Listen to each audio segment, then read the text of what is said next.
Então,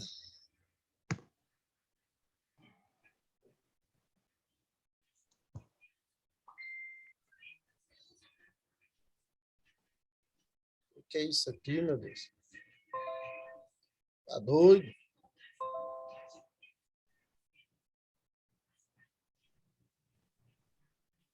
Professor, Oi? nós falando aí de porteiro aí, essa brincadeira aí, mas eu presenciei isso quarta-feira, viu, professor? Então, fui pregar na igreja ali, ô Salomão, e lá tinha um tapetão vermelho na frente do púlpito e o salzão grosso na frente lá, Salomão, que era para purificar o povo. Rapaz, Tinha jeito de levar um pouco para fazer churrasco, não? boa. Podia levar, viu, professor, que lá o celeiro tava cheio de sal, viu? Eu olhei lá de baixo assim, tinha uns 5 pacotes.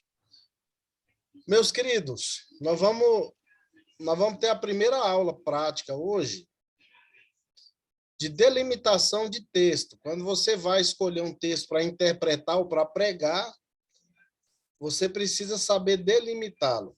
Nós temos um problema nas nossas Bíblias. Geralmente, as Bíblias, em suas edições, elas já fazem a delimitação do tema, né? Mas, às vezes, isso aí prejudica, porque eles cortam um texto no meio. Eles destroem uma sequência de um texto. Por exemplo, quem é crente da minha época aprendeu que o amor é um dom. Por causa da revista e corrigida e a revista atualizada. Eles pegaram 1 Coríntios 13 e dividiram um versículo no meio.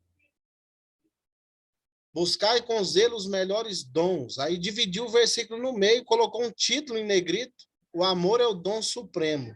Aí continuou o mesmo versículo. Eu passo a vos mostrar um caminho sobremodo excelente. Quem tem a minha idade aí, é crente da minha época, sabe disso aí. O pessoal da nossa geração assimilou que o amor era um dom justamente por causa de uma perícope que foi dividida de forma errada. Então, a gente vai aprender hoje como é que se delimita um texto para a gente fazer a interpretação dele e também para pregá-lo, né? Vamos pedir a Deus a direção. Senhor, que o Senhor possa nos abençoar nessa noite, que essa aula venha trazer a lume o que for necessário para a gente compreender como devemos delimitar um texto. Em nome de Jesus, amém.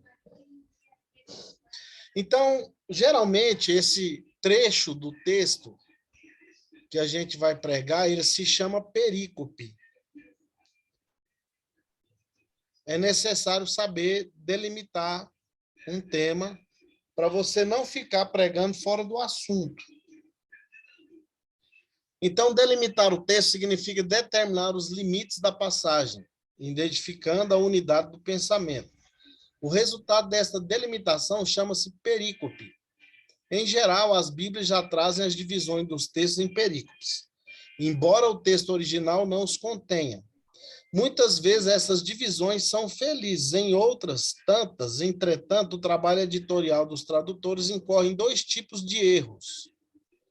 Quebrar uma unidade textual, isolando assim versículos do seu contexto, e o outro erro é manter dois assuntos diferentes, ficou junto aí, tem que separar, dentro da mesma perícope, que é o problema contrário ao anterior.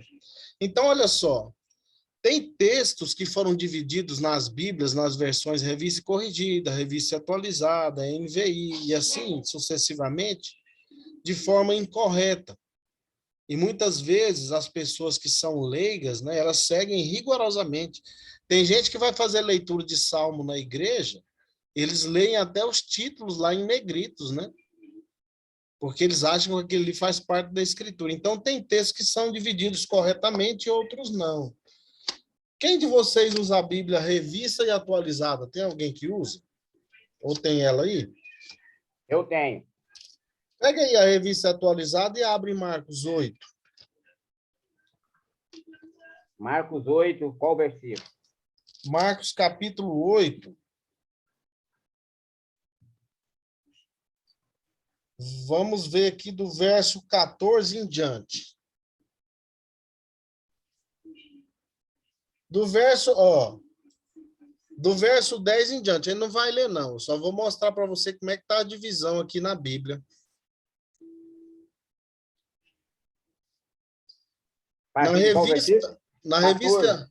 revista atualizada, Marcos 8, antes do verso 10, tem um título aqui em negrito, ao condenar os fariseus.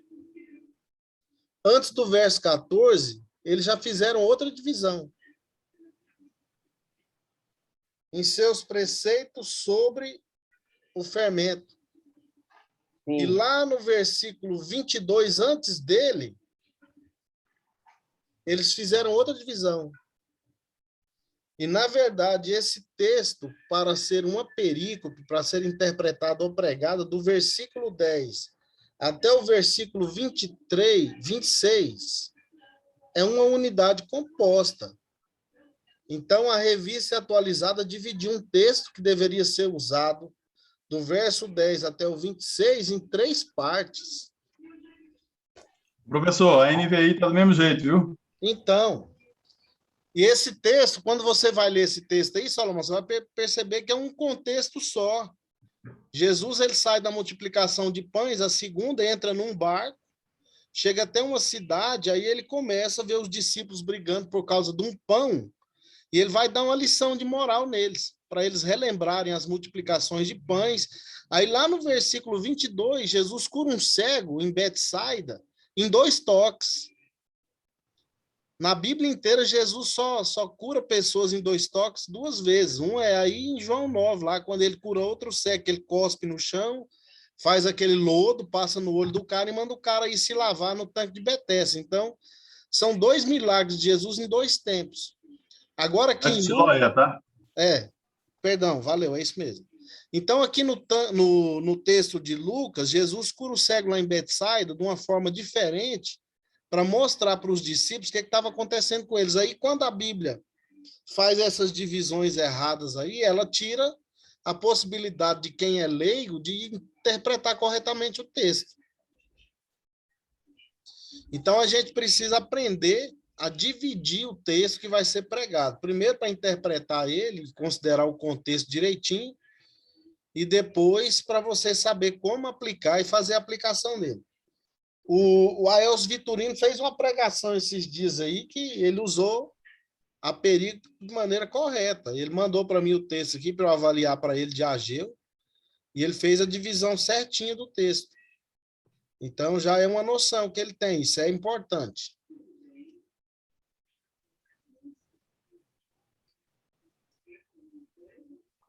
Então, quer que lê? Não precisa não. Tá. Esses elementos aqui da perícope aqui, ficou escrito parícope, ó. Isso aí é porque o digitador estava dormindo na hora. Então, olha só, como que pode ser indicado o início de uma perícope? Não é parícope, não, viu? Isso é porque o digitador dormiu na hora. Uma perícope, a primeira coisa que você vai conseguir entender é o tempo e o espaço. O tempo pode indicar o início, a continuação, a conclusão ou a repetição de um episódio. Da mesma forma, o espaço localiza fisicamente a ação e dá noção de movimento. Você tem que estar atento a isso. Você observa a passagem e vê se a questão de tempo e espaço vai colaborar com a extensão do texto, para você não dividir ele de forma errada. E tem 2 exemplos aí, 3, na verdade. Mateus e Marcos, nas divisões, e Lucas, nas divisões desses versículos aí. Outra coisa que você tem que observar, quando estiver lendo um texto para interpretar ou para pregar, personagens, né? Uma nova perícope pode iniciar com a chegada, a percepção ou a mera aparição de um novo personagem, ou com a atividade de alguém inativo até aquele momento. Você tem que observar todos os personagens de um texto para saber se ele está dando início ali a uma perícope, para a gente avaliar. E vários textos na escritura, por exemplo, vai pregar sobre Zaqueu, né? Ele deu início ali a uma perícope, quando ele sobe lá na árvore para vislumbrar o Senhor Jesus Cristo. Outra coisa, perceber o argumento. Se na passagem que você está avaliando, o argumento, de fato, está condizendo com a proposta ali da passagem, né? Uma nova perícope pode ser identificada pela mudança de assunto, muitas vezes introduzida por finalmente, quanto a propósito de, e assim vai. O livro de Mateus é mestre nisso.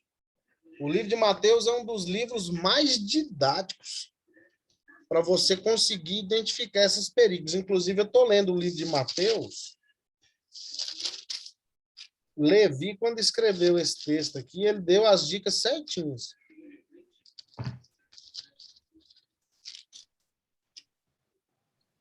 Então, sempre quando ele encerra um discurso e vai começar outro, ele já deixa bem claro. O livro de Mateus é um dos livros que mais privilegia esse assunto a respeito de perícope. Os assuntos estão bem divididinhos, foi bem didático o evangelista Mateus quando ele escreveu o texto. Outra condição é anúncio de tema, né? Alguns textos retóricos anunciam, ao término de uma argumentação, os assuntos que serão tratados. Então, esses textos aí já são muito claros, né? Eles já vão dar a dica do assunto que vai ser mencionado. E uns oferecem título. Em alguns lugares, felizmente, tem-se os títulos dos próprios autores. Então, quem foi que escreveu o Apocalipse está muito claro, quando ele endereçou as cartas, né? Ali não tem como você dividir errado, né? Não tem como você fazer uma divisão de maneira incorreta nas 7 cartas direcionadas ali às igrejas da Ásia. Ali já está dividido certinho, porque o próprio autor já endereçou as cartas. Professor, então, quando o senhor está falando lá de Marcos, quer dizer que aquele texto lá do capítulo 8, que o senhor falou, aquilo lá é um texto só. Se a gente for pegar ele, se a gente for fazer um sermão dele, a gente tem que falar do 11... Do 10 até o 26. Do 10 até o 26. Não tem que fazer essa divisão. Pegar por exemplo, essa perícope e trabalhar ela só. Tem que trabalhar todo esse versículo. Isso. Se você intenciona pregar expositivamente o texto, você vai ter que avaliar e analisar do verso 10 ao 26 e depois fazer a pregação do verso 10 ao 26. Se for expositivamente, né? Porque ali o assunto é um só. Jesus vai demonstrar atitudes de incredulidade por parte dos fariseus e depois ele confronta os discípulos em relação à incredulidade, coração duro, tendo ouvidos não ouvis, tendo olhos não vedes. Jesus chega a falar que eles perderam a memória. Não vos lembrais de quando partiu os 5 pães. Então, ali, Vitorino, é uma perícope só. Outro caso é a questão do vocativo, né? Ou novos destinatários. Um vocativo explicita a quem tais palavras são dirigidas, que podem ser os mesmos de até então ou novos destinatários.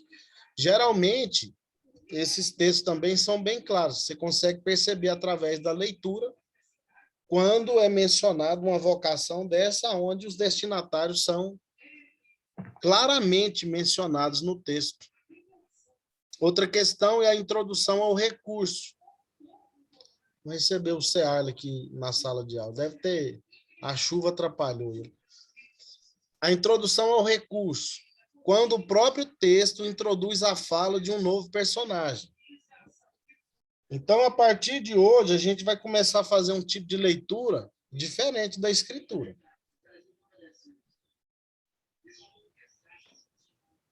Ler observando aí para saber fazer essa divisão de perícope. E a mudança de estilo também.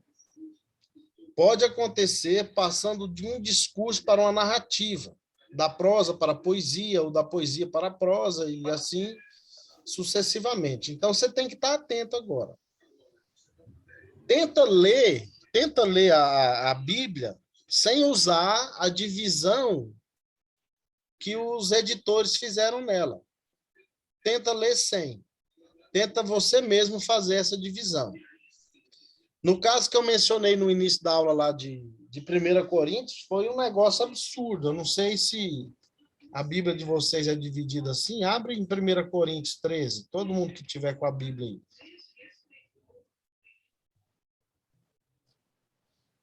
Eita, mas o trem aqui agora esquentou com força, né?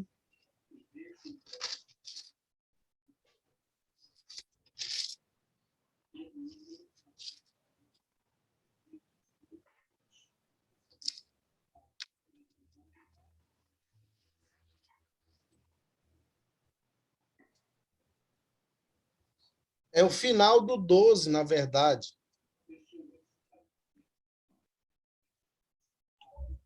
Exatamente, professor. É o último versículo do capítulo. Como é que tá aí na sua Bíblia, Salomão? Vou ler o versículo 30. Tá. Tem todos os dons de curar? Falam todos em línguas? Todos interpretam? Ah, é o 31. Vai começar agora. Entretanto, busquem com dedicação os melhores dons. Aí, põe um título, o amor. Aí continua o mesmo versículo. Passo agora a mostrar-lhes um caminho ainda mais excelente. Então, olha só para você ver, eles dividiram um versículo no meio. Na revista e corrigida antiga...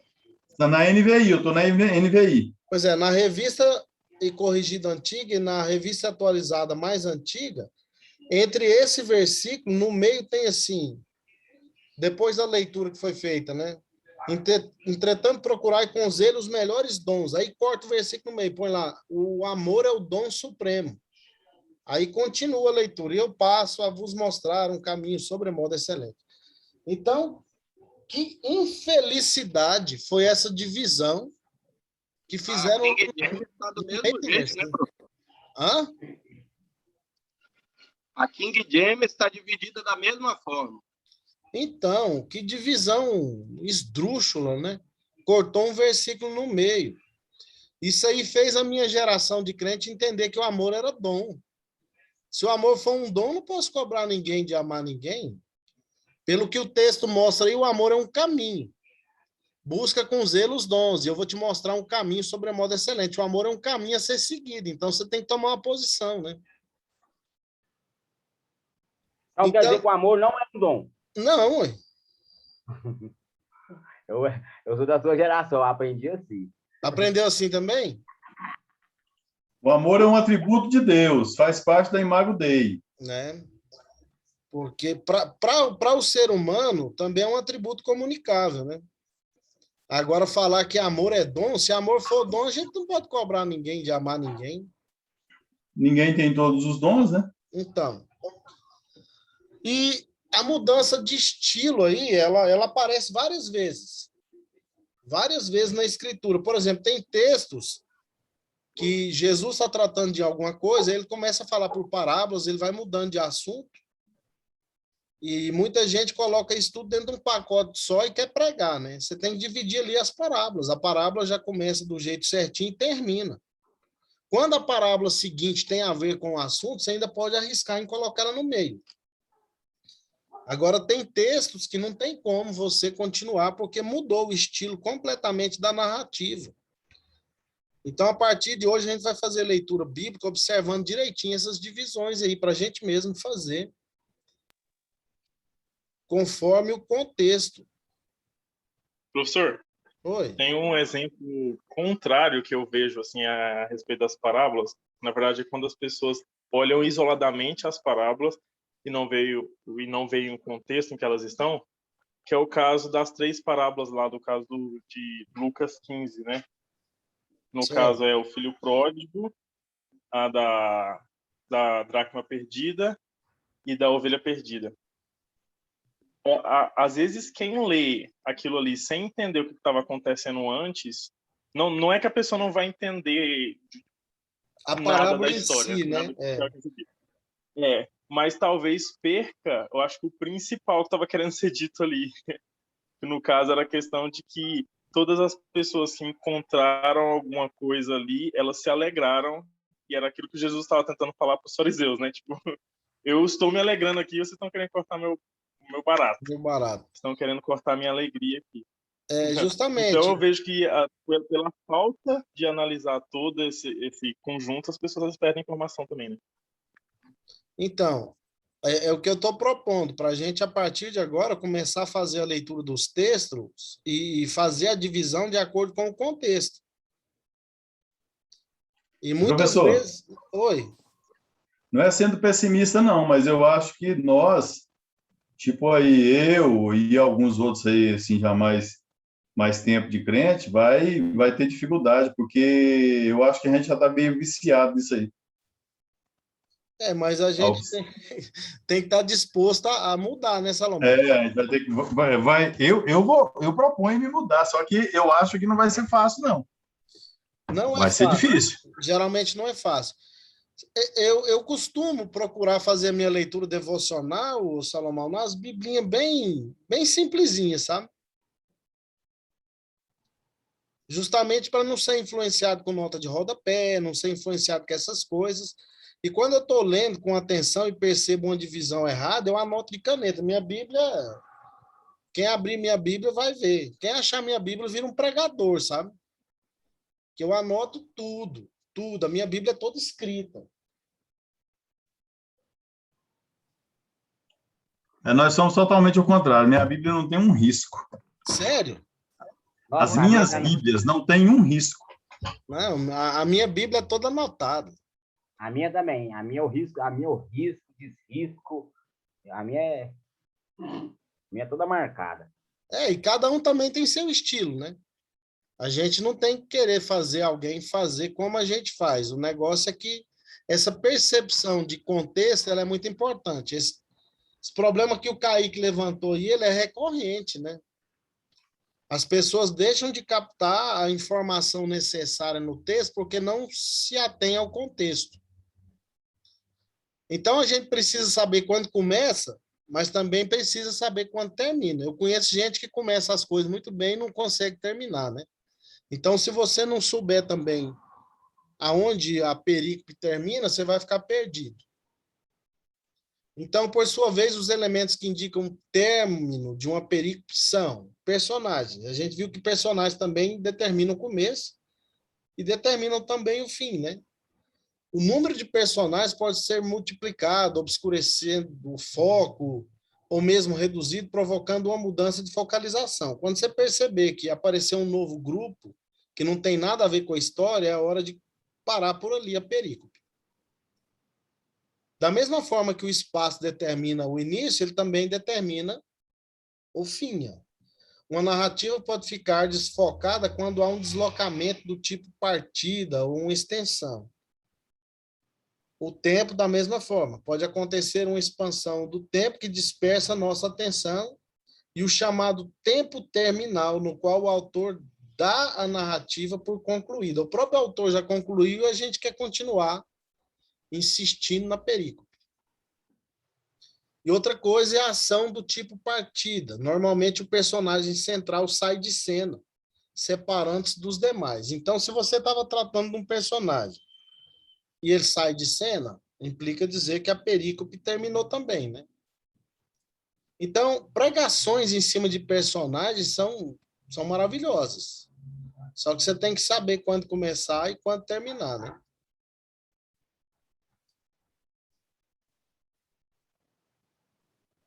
Outra, ação terminal, são aquelas ações ou reações decorrentes do episódio narrado. Tem episódio que isso aí é muito claro, tem uns que já são mais difíceis, por isso que a nossa leitura agora tem que ser com atenção redobrada. Outra condição que encerra uma perícope, ruptura do diálogo. Frequentemente em controvérsias onde o último a falar é o vencedor e o clímax da discussão. É o clímax da discussão. Então, a gente tem a mania de focar alguns textos de maneira errada. A gente tem que perceber no diálogo que está ocorrendo dentro do texto qual condição que vai elevar esse diálogo ao clímax. Comentário. O narrador interrompe sua exposição para fazer observações que dão sentido ao relato. Isso aí é muito comum, né? No Evangelho de João, você vai encontrar isso aí várias vezes. João fazendo a narração do texto, aí ele para fazer um comentário. Quando ele fala de Judas, ele para comentar que Judas era ladrão. Vocês perceberam isso já, né? E a condição de sumário. O autor interrompe a narrativa para apresentar de modo resumido o que acabou de expor. Então, ele resume o que ele já tinha dito, aí fica claro que a perícope acabou ali.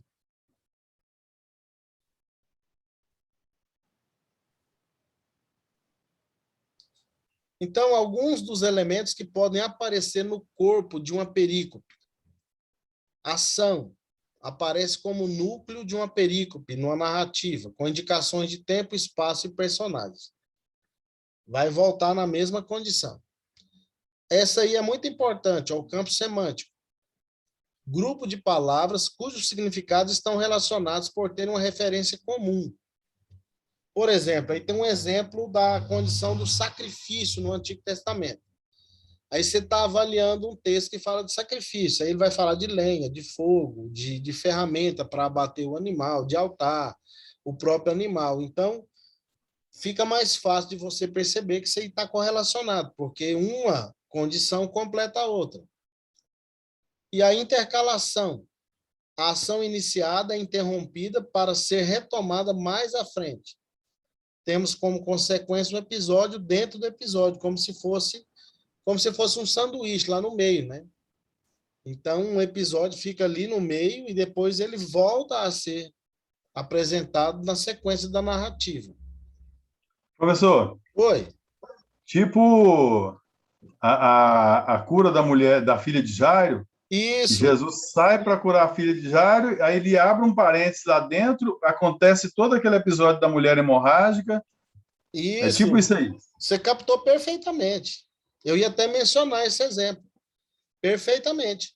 Então, você percebe que a sequência do texto está lá na frente. Foi só um adendo aberto no meio para mencionar uma breve história que aconteceu naquele ínterim, né? Então, você percebeu direitinho. E o chamado quiasma, ou os quiasmos, né? O que é isso aí? Quando uma sequência de palavras, frases ou ideias reaparecem de forma invertida. Seria na condição de cruzar informações, né? Várias perícopes podem estar agrupadas de forma quiástica ou testemunhos cruzados. Então, isso aí aparece várias vezes. Eu sugiro para vocês que, a partir de agora, comece uma leitura com observação nisso, para você perceber aonde começa um assunto e aonde ele termina. Nos evangelhos, isso aí é mais fácil de perceber, né? Nas epístolas de Paulo, às vezes, também, ele dá pistas maravilhosas em relação a isso, porque ele mesmo vai determinando os assuntos. Agora, tem textos que são mais difíceis da gente perceber isso aí. Por que é necessário você aprender a delimitar essa perícope? Mostrou aí que a gente tem 10 minutos de aula. Se cair o link, é porque a aula acabou, ok? Por que a gente precisa saber disso? Para a gente trabalhar com objetividade. Você vai escolher um texto para pregar, para você não ficar perdido, né? Porque, às vezes, a gente fica perdido. Você escolhe um assunto e vai pregar e falta mais texto para aquele assunto. Ou, às vezes, você escolhe um texto longo demais para um assunto que já foi esgotado e está tratando de outra coisa. Então, essa questão de perícope é o primeiro passo na condição do texto, é você saber escolher o texto. Vocês já estudaram homilética, estão estudando, né? Tá fazendo estágio, a gente sabe que você pode pregar um sermão textual, que geralmente tem 3 versículos, você pode pregar um sermão expositivo, ou pode pregar um sermão temático, né? Tem como o sermão temático ser expositivo também, se você souber delimitar o texto. Então, é uma tarefa difícil no começo, mas depois vai ficar automático, quando você assimilar isso. Você vai batendo o olho numa passagem, assim que você lê, você consegue fazer essa divisão. Mas você vai chegar nessa condição através do exercício de leitura. Então, começa a fazer isso. Lê com atenção para você mesmo dar a divisão do texto, sem considerar as divisões que os editores aí das sociedades bíblicas já fizeram. Em muitos textos eles foram extremamente felizes, né? Em outros nem tanto, né? Tem condições que eles nos levam a mudar de assunto sem o assunto ter sido encerrado. Ok? Alguma dúvida, algum comentário, alguma observação?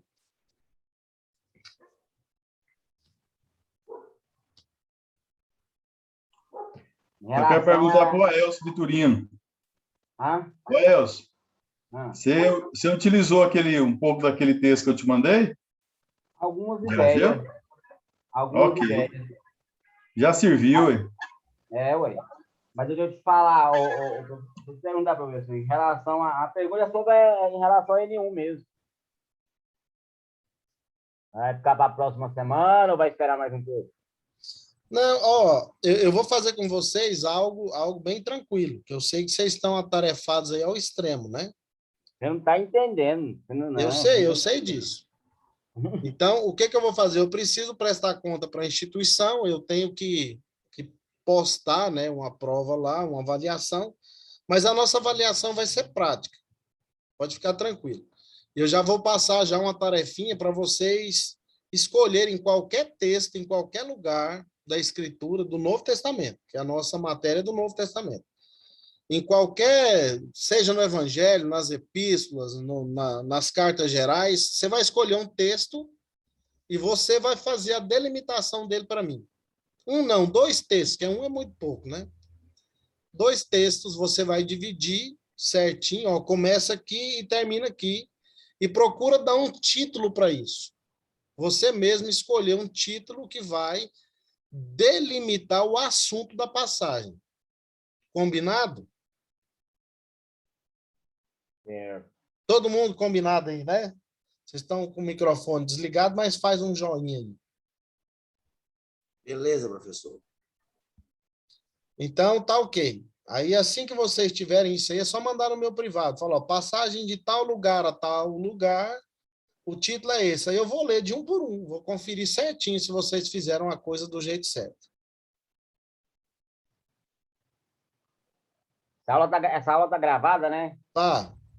Tem como ouvir. Amanhã eu vou subir as outras aulas e vou ver se aquela plataforma abre agora. Se não abrir, eu jogo os links aí no grupo aí.